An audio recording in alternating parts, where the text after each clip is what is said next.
tena mara nyingine kuonana wakaka, ili tuendelee kuchambua maneno na tuendelee kujifunza mengi zaidi kuhusu neno la Mungu. Kama kawaida, mimi najitambulisha, naitwa Gilbert. Kaka yangu hapa anaitwa Amede na kaka yetu hapa anaitwa Ibrahim. Mungu anawapenda nyinyi wote na Mungu awabariki. Kabla twende mbali, tuombe, tumwabudu Mungu. Kwanza tutangulize nyimbo hapa kwenye maabudu, tumwabudu. Karibu na nyimbo. Leo tutazungumza kuhusu upendo. Amen.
Tena mahali hapa, acha uwepo wako mbinguni tawale sehemu hii, na chochote utakachoongea Jehova isitoke katika akili zetu, bali itoke mikononi mwako Jehova.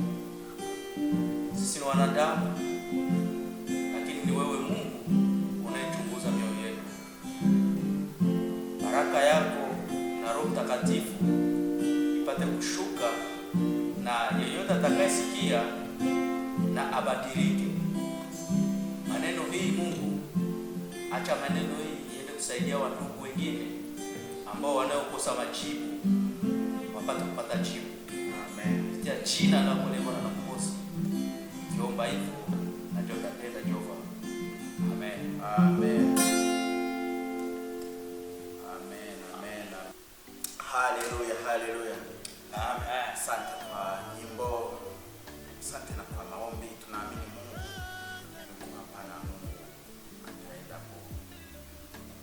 kazi ndani ya hii clip tunataka kufanya ndani ya hii series ya upendo. Tutaendelea kuelimishana na kumwelimisha mtazamaji. Wengi wakifika kwenye neno upendo, kama ni kuelewa na kuishi ndani ya hii neno, yani maisha uhalisia wa upendo, inachanganya watu wengi na wengi wanashindwa. Ni vizuri tusaidizane na tusaidie mtazamaji, upendo ni nini, maana yake ya upendo ni nini, mtu akisema upendo anamaanisha nini, au mtu anawezaje kumpenda kabisa kulingana na Biblia, kulingana na mapenzi ya Mungu. Tutafanyaje ili aweze kumpenda Mungu? Hayo ndio maneno ambayo tunaenda kuchambua na kuangalia kwamba tunaweza kubadilisha maisha yetu, kubadilisha ulimwengu. Ulimwengu unahitaji upendo. Upendo hakuna kabisa. Kama vile imeandikwa kwamba siku za mwisho na upendo kweli utapoza upendo wa wengi, lakini ni jambo la muhimu na ni amri tumepewa na Mungu. Upendani. Amen. Tutaendelea kama vile umeshaangalia pati zingine kuhusu upendo. Najua na hii itakuwa baraka kwako na kwetu sisi sote, tutabarikiwa. Amen. Ndugu zetu, neno upendo mnaweza upendo ni nini? Kupenda, mtu anapendaje kulingana na mapenzi ya Mungu, kulingana na Biblia? Tutafanyaje tupende? Mtatajuaje kama wanampenda? Mtatajuaje kwamba anapenda kweli? Kwa sababu unapozungumza maneno ya upendo, mara nyingine kunajitokezea neno unafiki, ambapo mtu anaweza kuonyesha kwamba anapenda na hapendi. Na kulingana na videos zingine tumeshatengeneza, kama hujaziangalia mtazamaji, unaziangalia, tunaona kwamba mtu anapopenda anaweza kujificha kwenye upendo, akapana na vitu, na upendo kweli hana. Biblia tukasoma kwamba Biblia inasema mtu anaweza katoa na uhai wake, akajitoa ili arungue kwenye moto, akatoa mali zake na hajapenda na hapendi, hana upendo ndani mwake. Tuendelee kuchambua hii neno. Mungu awabariki. Amen. Hii neno upendo tunairudilia na tunaikazia juu ya nini? Upendo ikomo mambo mingi sana yenye hatuwezi kuiongelea na tuimaliza, lakini tuko tunakamata amrefu neno upendo ni nini. Juu bado mpaka leo roho zabo zilishaka kusamuka, bengine biko mkanisa banakuwa banafiki bajanja. Donc ni banasema kanisa hatuna upendo, kanisa hatuna nini, sijue nini. Mambo ilishakuwa mingi, hata nyumba zenye ndoa za mingi zimevunjika, donc zinasimamia tu kumchana. Juu banasema bwana yangu anipendaki, bibi yangu anipendaki, lakini kweli nimesisitiza neno upendo, nimeiongelea hapo sana, sijue ni vya nini. Na leo njo nilitaka tufungie neno upendo, kama tutairudia, lakini tuko kama tumepana conclusion ya neno upendo. Upendo mimi nilienda chunguza, nikakutana kweli upendo ikomo parti mbili, na zile parti mbili ndo zenye tunataka tuongelee. Kwa juu parti ya kwanza tuliongelea, tukasema kabisa upendo ni upendo ile yenye Yesu Kristo alisema yenye haina hapo gharama. Donc unapenda mtu kulingana na neno la Mungu, anasema penda Mungu na moyo wako wote na nguvu zako zote na akili zako zote. Mungu hakusema nipende na mali yako, ulete nyumba yako uiujishe, unipatie zile pesa juu nione kama mie Mungu wewe unanipenda. Hakusema vile, lakini alisema nguvu zako, akili yako. Hata kitia na mali yako, haiko njo kusema hata akatie angetia ama nitia na mali yako Haseme ujishazi ile ngombe yako unileteye mie Mungu njo nione kama nakupenda. Hapana. Kenyali yanzi yako. Akili, nguvu. Amen.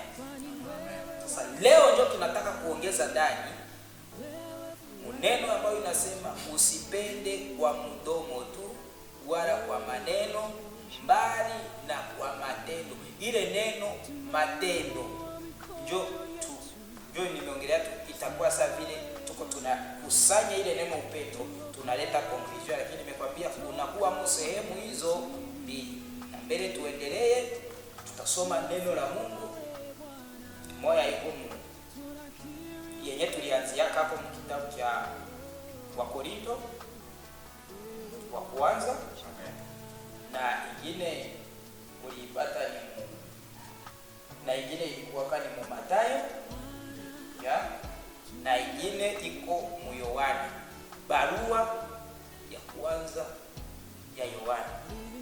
Wakati tunasoma zile verse tunaanza kuongea sasa. Asante. Karibu. Haleluya. Amen. Ya mbele kusoma hizo verse kwa sababu si ndugu yangu amesema kwamba upendo ni matendo pia, kwa sababu bila kuwa na matendo, bila kusema wewe sema unapenda mtu na unaonyesha matendo ya akieleweki. Hata Yesu mwenyewe alituonesha anatupenda. Mungu alitupenda akatuonesha kupatia Yesu ili akuwe sadaka ya upendo. Amen. Kwa hiyo kabla tutasoma hizo vipande, tuangalie kwanza hiki kipande kiko katika kitabu sio mwenye kuna Biblia tusomee. Yohana wa kwanza mstari wa Yohana wa kwanza 3, naweza kupata pale kaka asome. Yohana wa kwanza 3 tunasoma 18. Yohana wa kwanza sura ya 3 mstari wa 18. Tusome mstari wa 18.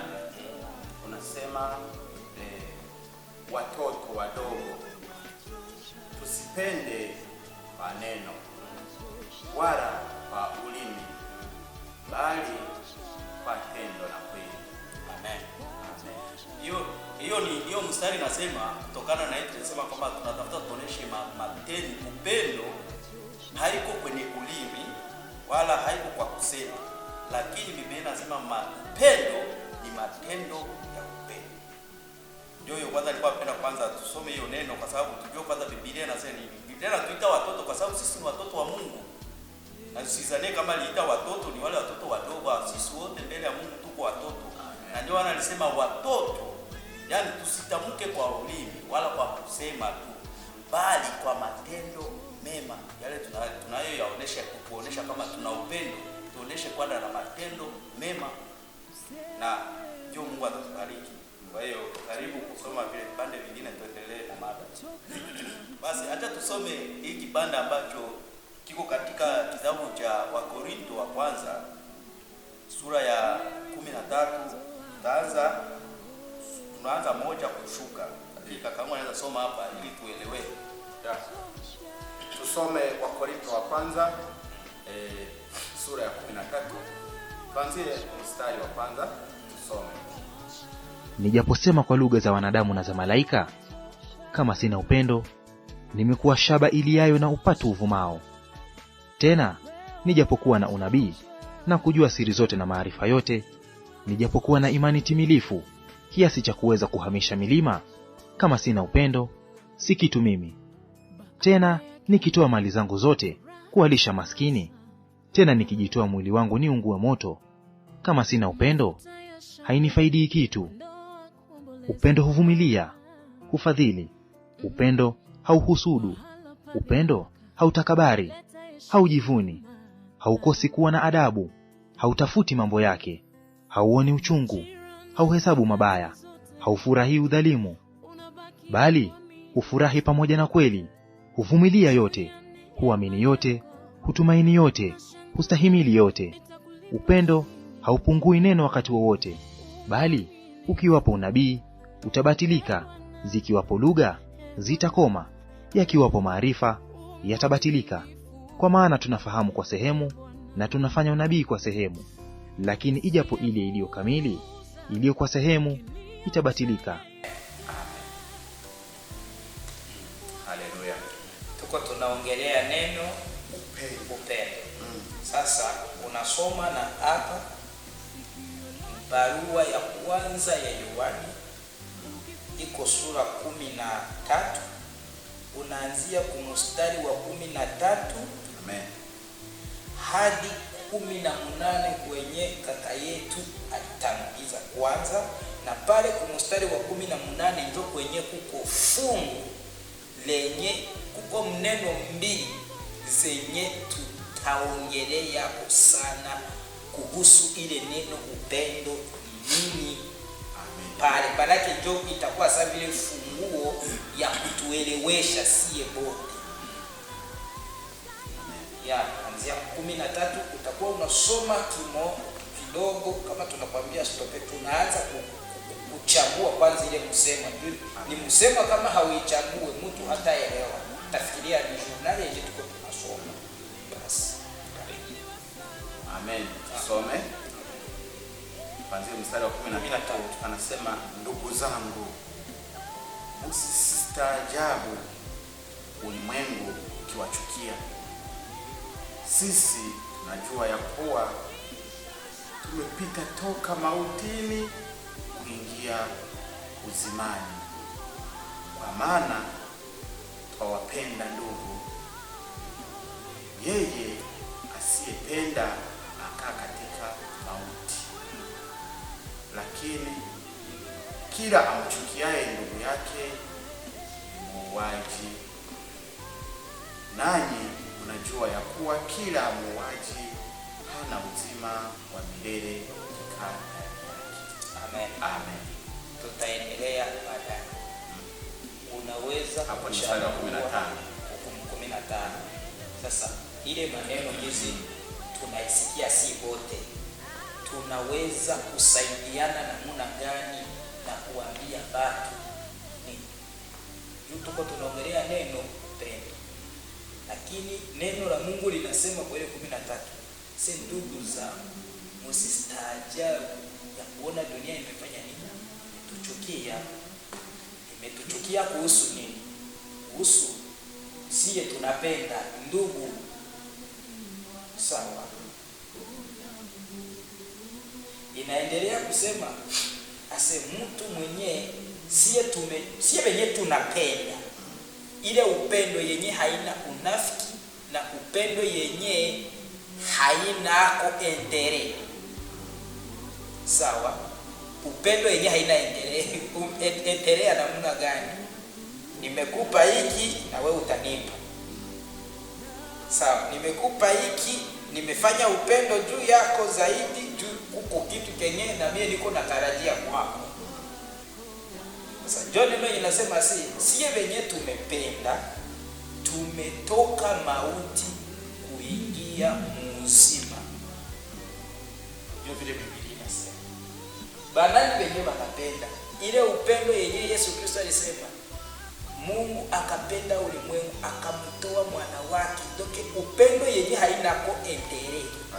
Ase na kila mtu mwenye ataamini. Manake unaweza amini ama unakataa. Hakukaze, lakini yeye amefanya gharama yake juu ya upendo yenye hana ko entere.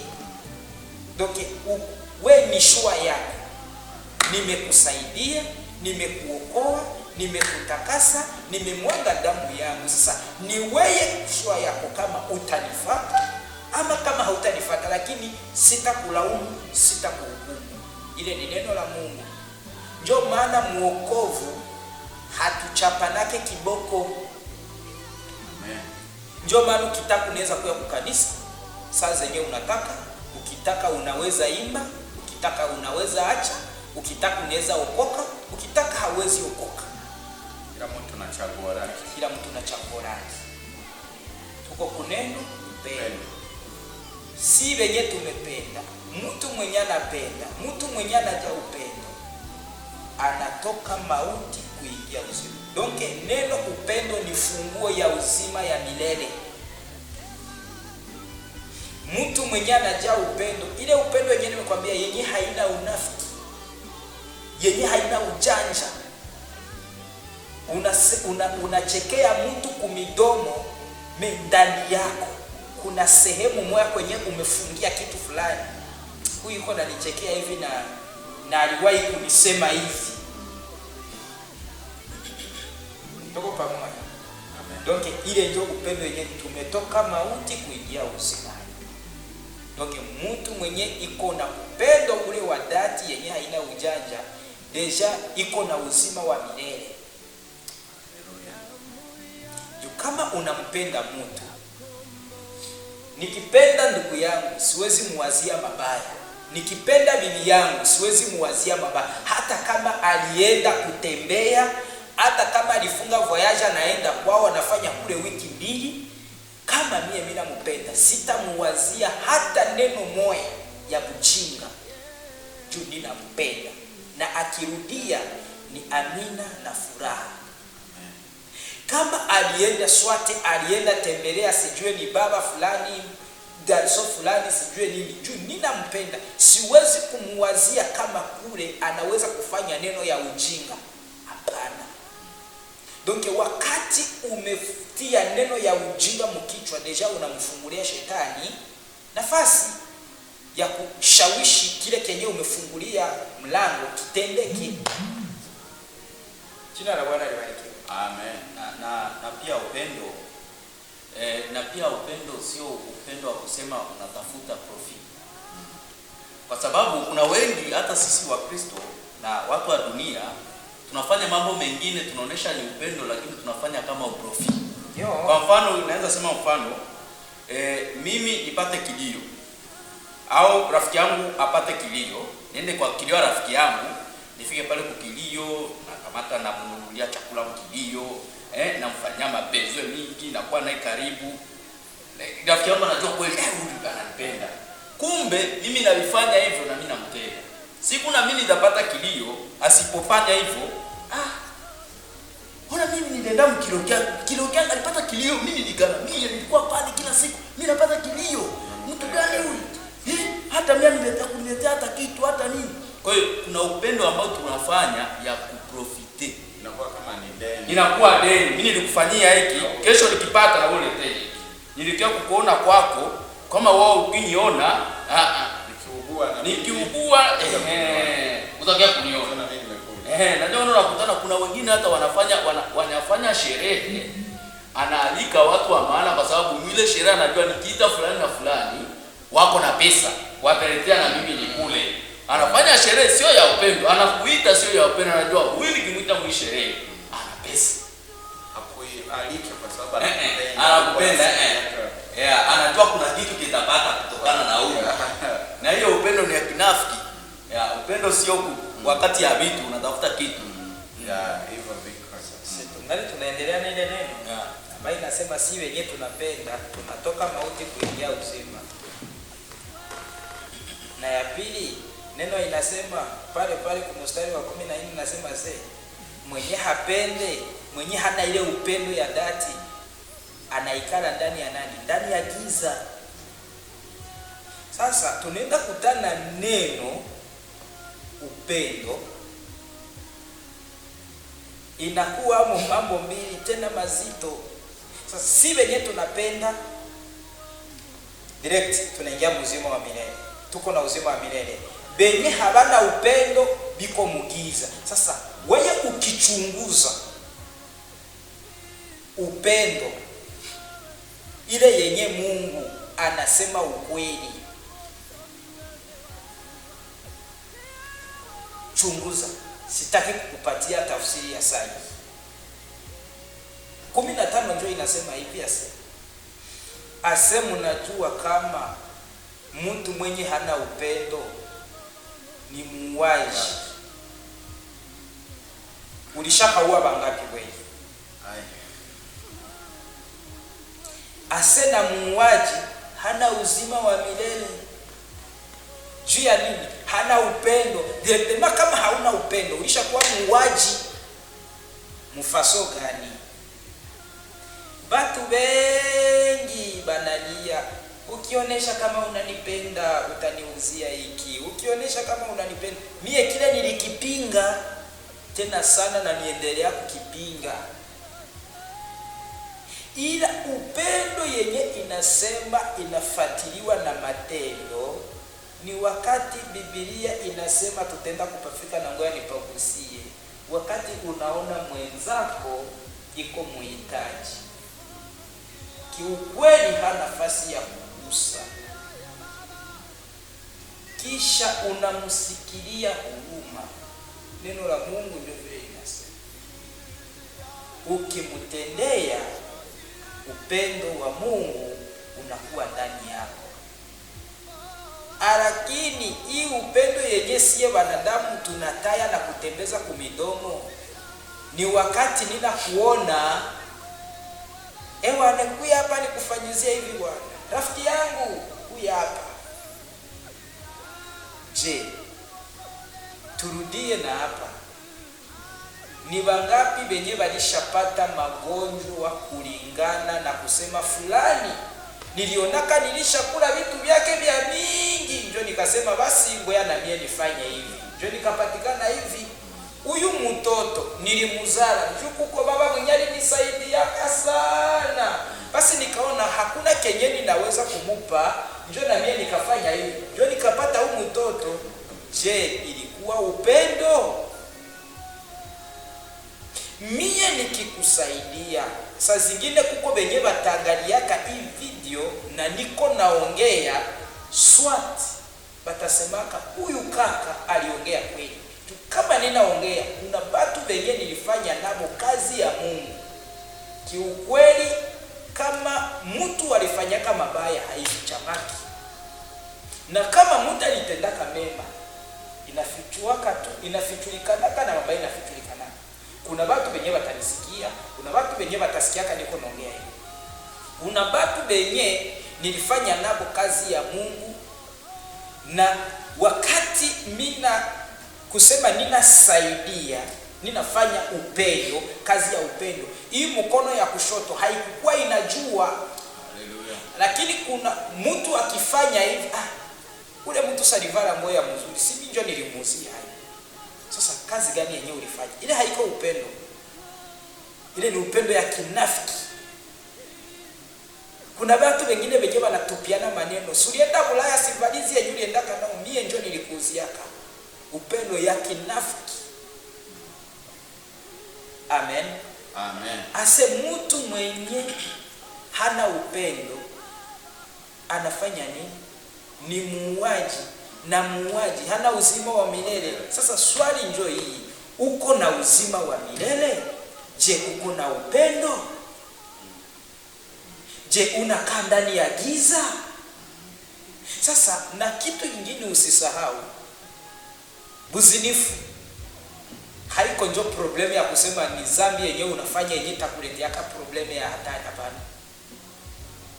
Sijua kukunywa pombe, sijua kuteta, vile vyote havidepani. Shida moya yenyewe uko nayo weye ni ya kutoshitambua weye ni nani katika Kristo. Amen. Shu ukijitambua, vile vya uzinifu, vile vya pombe, vile vya nini havina impact na wewe. Ila ukishajitambua mimi ni nani katika Kristo, ile pombe itaenda, uzinifu utaenda, kusengenya itaenda, kila kitu chote kibaya kitaenda. Juu ya nini? Wakati ukishajitambua utajua kuomba msamaha. Utajua kujitia kwa nafasi yako. Mimi ni mwana wa Mungu, mimi niko mtoto wa Kristo. Siwezi kukaa na ninafungiaka mtu kinyongo kuroho, namfungia na chekaka na huyu alinifanyaka hivi. Je, unasahau kama dunia ndio kazi yake? Amen. Tuendelee. Biblia imesema tuendelee kusoma. Tuko tunatafsiri sasa. Okay, Ulisha soma sasa, yeah. Tuko tuna joko nasikia sana ongea, umepata ufunuo ongeza, umepata ufunuo ongeza. Kumstari wa 17 ndio inasema ase, lakini mtu akiwa na riziki ya dunia, riziki ya dunia, manake Mungu amekubariki na vitu hivi vyenye vinaonekana. Mie niko Bulaya, ndugu yangu amepatikana na magonjwa, anahitaji $50, kisha ananiita, ananiambia mke wangu iko na hatari, iko hospitali, ile $50 niko nayo. Biblia inasema kama ninamupa na ile roho ya, kisha akamuona ndugu yake ni mhitaji, akazuia huruma zake. Je, upendo wa Mungu wakaa ndani yake huyo? Ile ilikuwa ni swali. Mungu amekubariki na vitu, mali, pesa,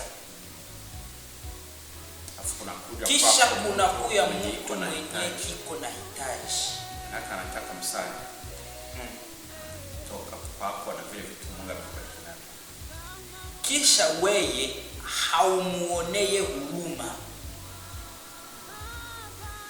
Biblia inauliza, je, upendo wa Mungu uko ndani yako? Ile ni swali. Unajua juu ya nini ile swali inakuya?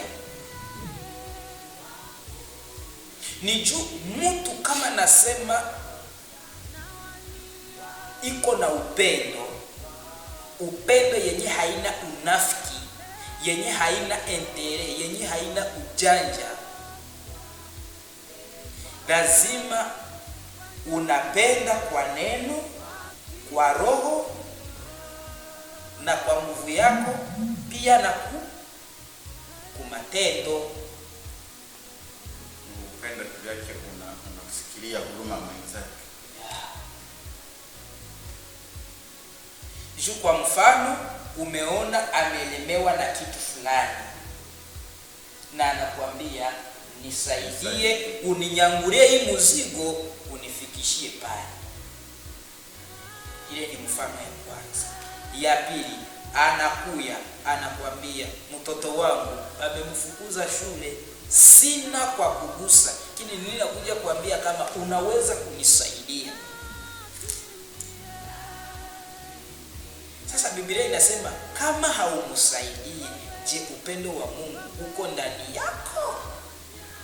Sababu tulisoma tukaona na bila ukatia kauli, tumesema tumeona kwamba tenda kuvune hauoni wivu, hauhesabie mabaya hata kama mtu alikukosea. Wewe kama na upendo, yeye ule mtu yuko na hitaji, na wewe Mungu amekubariki na vitu na mali, lazima utamsaidia ule mtu bila kutia condition.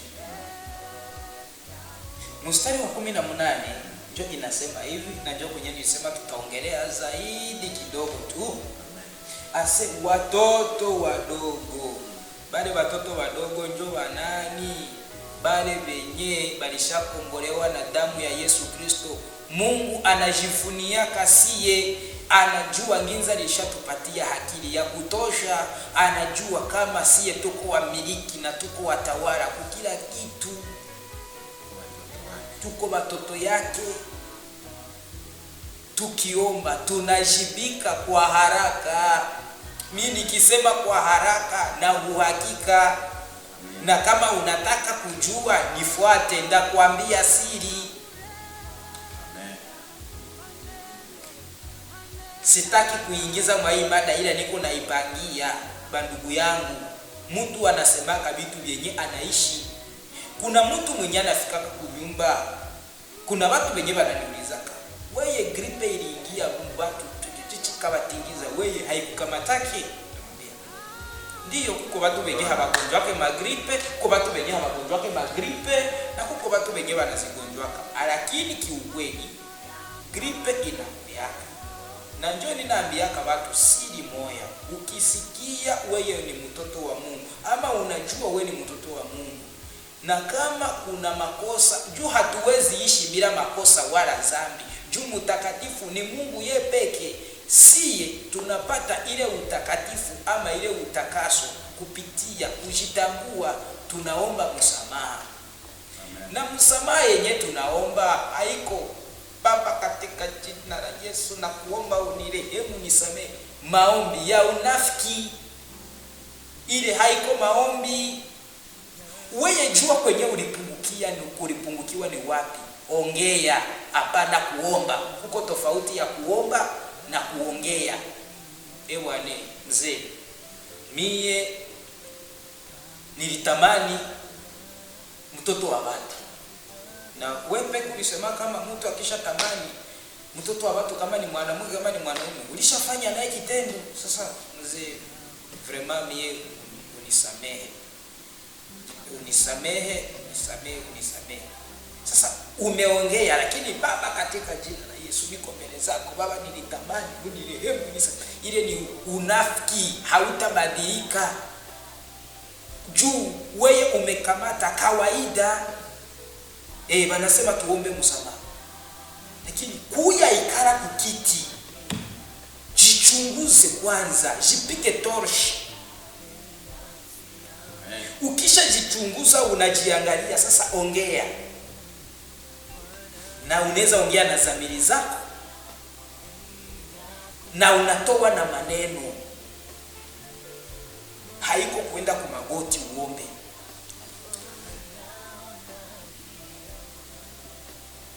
Ase watoto wadogo, tusipende kwa mneno wala kwa ulimi, bali kwa tendo na kweli. Kwa tendo na kweli. Ile kweli ndio nilikuwa nasikitiza hapo. Ile ukweli ndio Mungu pekee. Sasa wakati sisi tunafanya kwa tendo, ile tunafanya tendo ya dhati, tendo ya ukweli yenye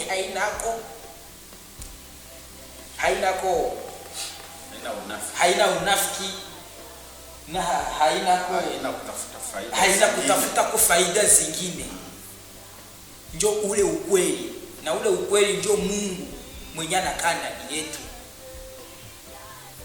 Ule upendo unashuhudia Mungu wenyewe. Ule upendo. Donc mie kama nilisomesha mtoto mwanamke anafika kwa wakati ya kupata diplome, nisimutafute kwa wewe mie ndio nilikusomesha na inabidi kikuwe hivi. Hapana. Nikishafanya vile, ile haiko upendo. Lakini njoo yenyewe wanadamu nyie mnatafuta.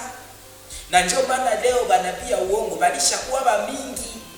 Juu ya nini? Siye njoo hisia zao, siye njoo tunaziramusha batuhubiri maneno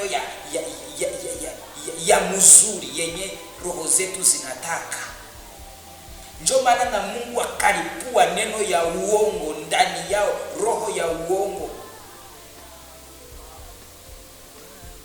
Utasema na vile navyo nilitoa wapi?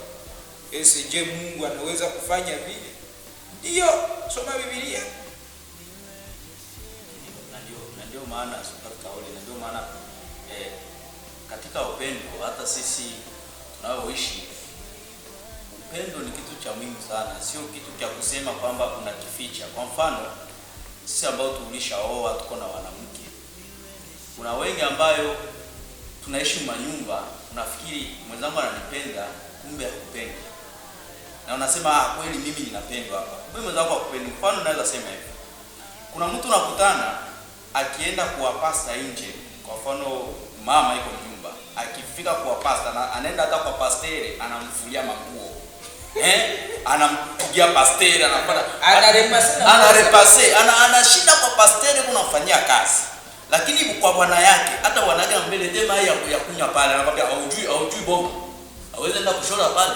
Lakini kwa pastere yuko na zita maina anashotama na miguu yote anampa. Mtumishi wa Mungu. Sasa ile ni upendo gani unaifanya na kusema kwamba unaonesha upendo kwamba ule pastere ana maana, na wakati Biblia inasema hivi, usipompenda jirani yako, ndugu yako, je, utakuwa unampenda Mungu?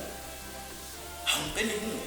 Sasa tunapenda kuonesha kwamba nje tuna upendo na mwako wewe hauoneshi ile upendo.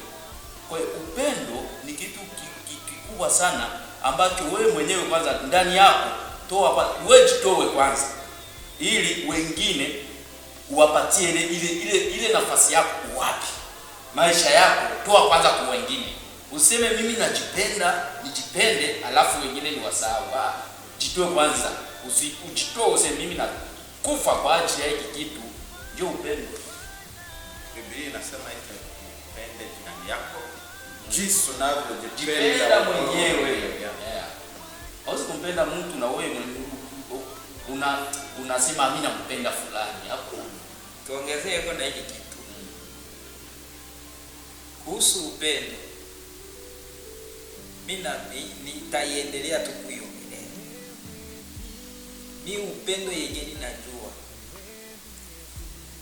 ni yenye hata ukinikosea kosa yenye inaweza kunikumbusha vya miaka yenye ilipita, inabidi kwa ile saa yenye umeiongea ile neno nikuwe saa mwenye sikuisikia, hata kama nilisikia na nisiiwaze hapo. Juu ya nini? Sitaki ile neno inikamatie nafasi ama inikulie gharama ya kuiwaza hapo. Juu haitanisaidia kitu. Sitakupiga, sitakutia kuprezo, sitakutia kupolisi, sitakufanya chochote. Sasa juu ya nini niendelee kujisumbua na neno yenye umeniongelea? Wacha nikupe mfano. Kulikuwa Sherima mwenyewe nilikuwa napendana naye. Tuko tunaongea sijui kama uko muzaa gani yenye tulifika ndani. Akaniambia akashituka tu anasema neno tu yenye haifurahishi, wacha niache nisiseme. Kisha tukapita sie wote tukacheka. Akaniambia pardon.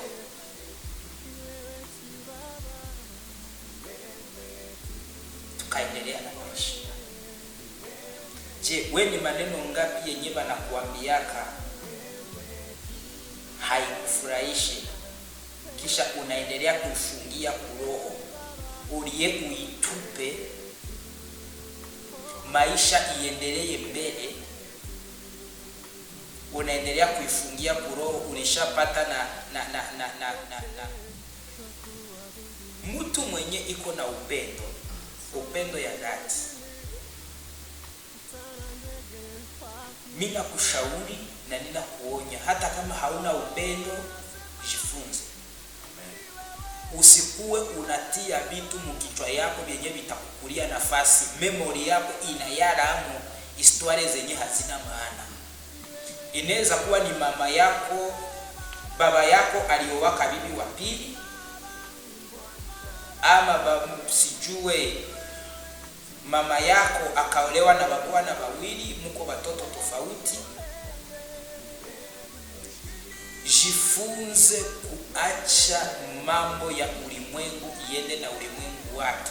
Tembea na mambo yako wewe binafsi yenye unaona inakufa roho yako. Ukikasirikia fulani, hakuna kitu tabadilisha kwa maisha yake na hautamfanya kitu. Ila leo tunaenda kutana chuki, wakati inapanda inafika kwa wakati ya mtu anaenda kumwanga damu. Lakini usisahau kama Biblia inasema mtu mwenye anachukia ndugu yake ni muuaji, na muuaji ana uzima milele. Unaweza kuwa unaikara kanisani lakini uko muuaji, unachukia watu. Na chuki haiko kusema tu bwana huyu mimi namchukia. Wakati tunasikia roho yako haifurahi yake mtu directement, wakati unaona tu mwenzako, unasikia hauwezi penda hata uikale karibu yake ama umsalimia ama mkicheka unacheka tu ya sambla, uko muuaji na hauna uzima wa milele. Wa pastere, wa muongozi wa sijue wa dini yoyote, kwanza na ile kile kitu kinayara kwa pastor. Wacha niwaambie, ile neno ya chuki, hapendi mwingine afanikiwe, hapendi mwingine aendelee. Mtu akihubiri mzuri kama iko mkanisa yake, abupiganisha simpati yake tena madhabahu, na yeye ndio baba wa kiroho. Je, bale wataonaka Mungu? Biblia inasema si hapana uzima wa milele. Ninakikwambia juu mimi nilikionaka hapo na nikakiishi na nikakivumilia na tukatembea na bale watu tungali nao tu mzuri. Unaona sikia? Jo mimi siongea yake kitu kenye sikuishi, na ninaongeaka hivi sisemake uongo. Sitatoaka ushuhuda yenye mie sikuona. Kama sikuona ndasema nilisikia. Nasema vitu vyenye si vyangu, lakini vyote vyenye naongeaka niko na ukweli 100%. Njoo ile upendo, tumefungia pale neno upendo, sisi kama sisi, lakini wa kuendelea wataendelesha. Kama kuna maswali yoyote uliza. Taendelea kusema kwamba gisi ndugu yangu anasema kwamba upendo, kwanza kitu kinotajua, unasema kama unatafuta kusema nina upendo, jitie kwanza kiwelewele. Kwa nini nasema uko kiwelewele? Kwa sababu upendo haujivuni. Jifanye kushuka kwanza, usijitie juu.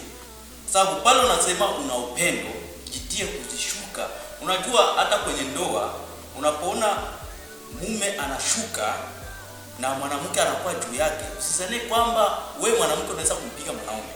Ni kwa sababu mwanaume ana upendo na anakuonyesha kwamba kweli ninakupenda. Na ndio unaweza mfanyia vitu vyote, kwa sababu sisi tuliokolewa tuna kazi sana kuishi na watu ambao hawayaokolewa na unajua sisi wote tunasema tuko wa Kristo, lakini kuna Ukristo, kila mtu alipokea Ukristo wake namna gani. Kuna mtu alipokea Ukristo umekuja tu kwa nimeokoka tu ya jiba titoa ananiambia niingie kanisani bwana. Mimi nimeokoka tu, haikukuja kwenye roho. Jiba titoa ananiambia niokoke, nikaenda pale nikabatizwa, akaniambia tu nitaingia mumai, nikabanitoe, nibatizwe. Lakini kuna ule aliyeokoka na Mungu aliyemuita kweli. Yeye peka kachitoa. Kwa hiyo na ndio hivyo kwenye ndoa, kuna wakati unaweza ishi na mtu. Unaweza ishi na mtu. Alafu unaweza ishi na mtu lakini hayaokoka. Na ndio maana nasema kwenye upendo, mtu anaweza kuwa mweneko na upendo, akubali kwanza kushuka. Anyenyekee, uniponde, unikanyage. Yesu alikuwa wanamponda, walikuwa wanamkanyaga, walikuwa wanamtemea mate. Alikuwa na uwezo wa kufanya kila kitu. Lakini kwa sababu alikuwa na upendo, alijifanya kuwa mjinga na mpumbavu na akaonekana kweli ni kiwelewe kwa sababu ya upendo. Na kama uko na upendo, tunaweza tumalizie. Acha nisome kitabu hiki kwa tusomee katika kitabu cha kwa nani? Nisomee hapo subiri kidogo, angalia hapa kitabu cha kitabu cha Yohana wa kwanza hivi. Soma hapa 18. Usikie nasema nini hiyo 8 pale usikie. Tusome kitabu cha Yohana wa kwanza sura 4 mstari wa 8. Anasema yeye asiyependa hakumjua Mungu, kwa maana Mungu ni upendo. Amen. Kwa hiyo Biblia inasema hivi, wewe usiyependa, usiyekuwa na upendo, basi wewe hujua Mungu. Amen. Kwa maana Mungu mwenyewe ni upendo.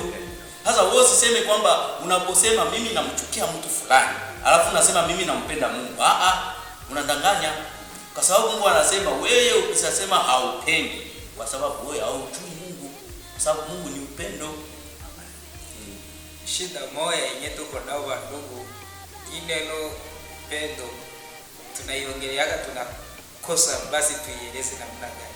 Shida moja yenye tuko nayo, mimi wacha niongee, kama utanichukia unichukie. Amen. Nyie benye munaingia mu makanisa, muko munasumbua mu manyumba, se muko munaomba mu makanisa munaingia, lakini neno asira inatawala akili zenu.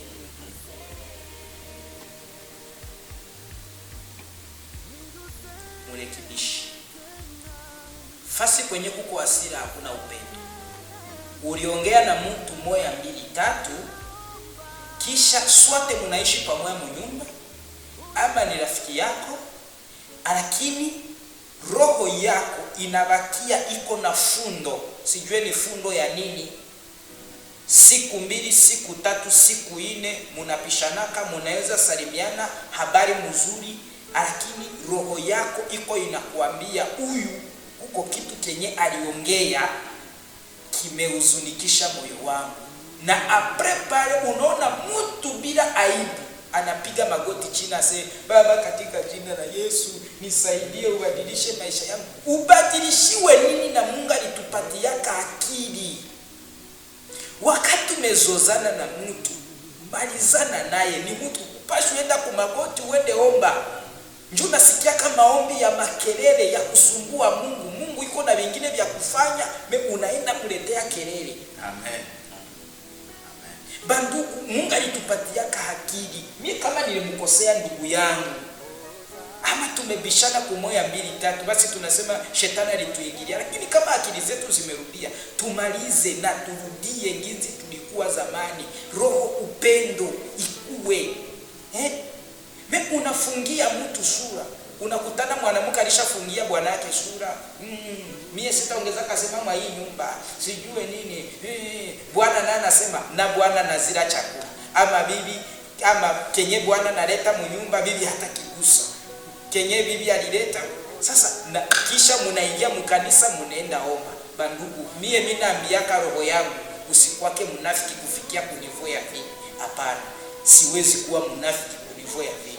Mie nilizozana na mtu ama bibi yangu, kisha ningie nipige magoti, Baba, katika jina la Yesu tuko mbele zako Bwana, tutendee mema, nisaidie. Siwezi omba.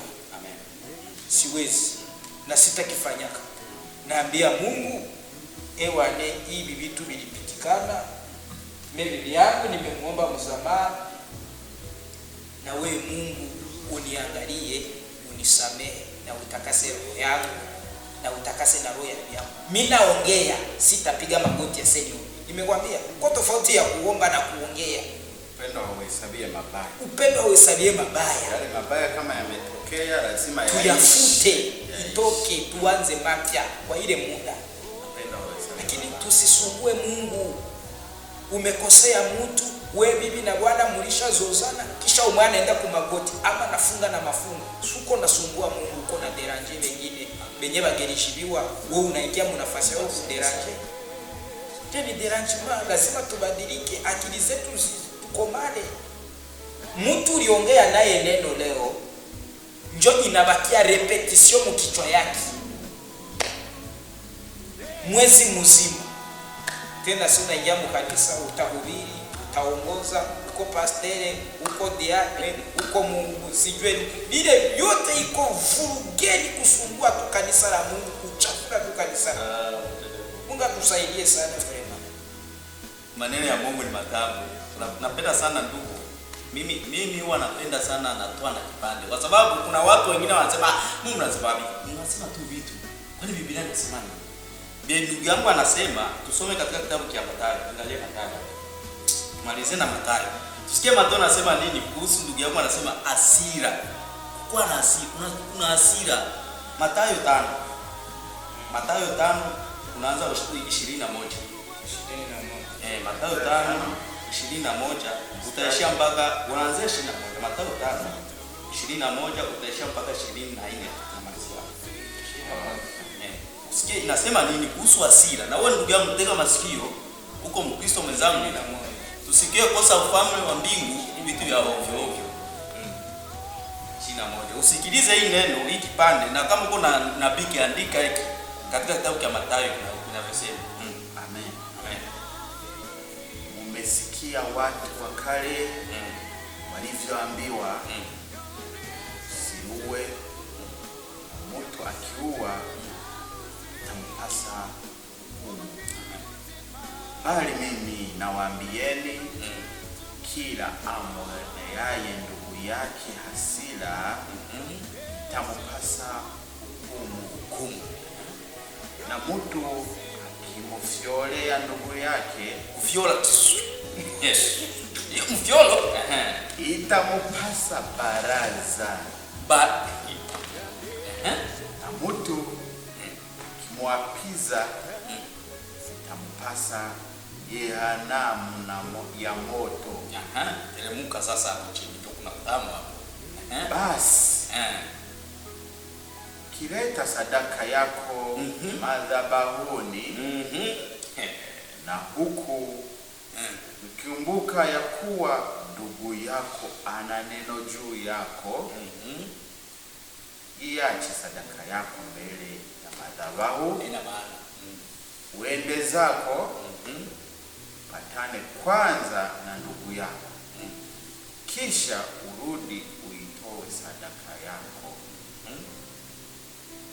Patana na shitaki wako upesi, wakati uwapo pamoja naye njiani, yule mshitaki asije akakupeleka kwa kazi. Ukitafuta kusoma utateremka pale, akakupeleka kwa askari. Hapo wameshasikia.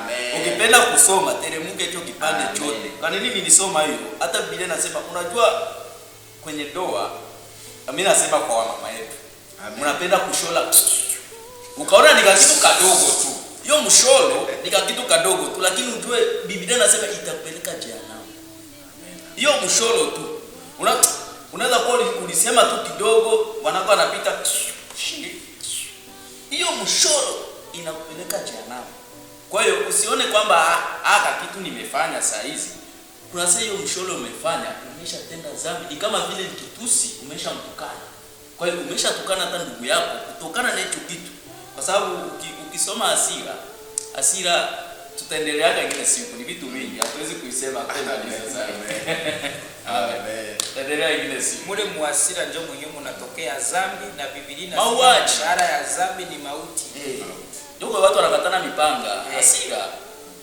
Mshahara wa dhambi ni mauti. Dhambi tu haiko kwenda kuzini. Ukisha kuwa na hasira deja, upendo unatoka, dhambi imeingia. Na mwenye hana upendo ni muuaji. Kwa sababu ndio wanasema muuaji tu. Si upendo unatoka, inawakia uwe sasa. Fanya action. Bana ifanyaka ndio muwakili. Maligre hawaifanyake hii ya kutokea. Ile ya kutokea je inakuyaji manifeste me ile ya ndani. Mutalisha kuchukia ndio kila kitu kisha mtu kufanya action anakuta shaweka kitu. Nishaanzia moyoni. Ndio kudalaga kitu kidogo utapasula kutasi. Anakuwa anapanga na kata mkono. Hapana, unatupa karatasi chini. Ndio kwambia hicho. Hii karatasi si nilishakwambia kwa nakusha makaratasi humu. Wewe kazi wako humu ni nani? Tutaendelea na mada ya hasira. Hiyo ni nyingine mada. Sasa na tunajua kama tunafagiaka nyumba tunaifagia, karatasi kianguka chini tutafagia. Lakini juu basi usisahau kusoma hiyo Mathayo, uendelee utasoma hiyo tujue hasira ni nini. Mungu anasema nini kuhusu hasira? Tutakuja kupata, unakutana tu mtu unakufa hujui kufa na nini, kumbe Mungu aisha kulaani zamani. Wengine watakufa na mapresha, wao wenyewe wanajiletea mapresha. Mungu awabariki sana. Hii neno ya upendo ina mambo mengi sana. Ndio maana hata Biblia walipomuuliza Yesu, tupe amri kubwa kuliko zote, akamwambia ya kwanza, mpende Mungu wako na moyo wako wote na roho yako yote na akili zako zote. Akasema ya pili, mpende jirani. So hii ni ya pili. Ndio maana mnaona hatuko wa kwanza kwa kuzungumza, wengi sana wameshazungumza kanisani, wameifundisha shuleni, kwenye redio, TV, vitabu vinaandikwa kuhusu upendo. Hatuwezi kumaliza na sisi, lakini tutajitahidi kuendelea kuelimisha watu na kukumbushana. Hata hivi siamini kwamba tunamaliza, hapana. Mambo yangaliki mengi ya kuongea kuhusu upendo. Inawezekana na wewe mtazamaji ukawa una swali na unasababisha tuendelee kuzungumza zaidi. Kwa hiyo kwa leo tukomee hapa, tutaendelea zaidi, lakini najua kwa haya machache tunajifunza mengi. Amen. Mungu awabariki. Tunawapenda na Mungu anawapenda. Muendelee kushare hizi video kwa watu wengine, ili nao waendelee kuelimishwa na kukumbushwa na kubarikiwa na Maabudu TV. Wenye hawaja subscribe, kazi kwenu tunawaomba.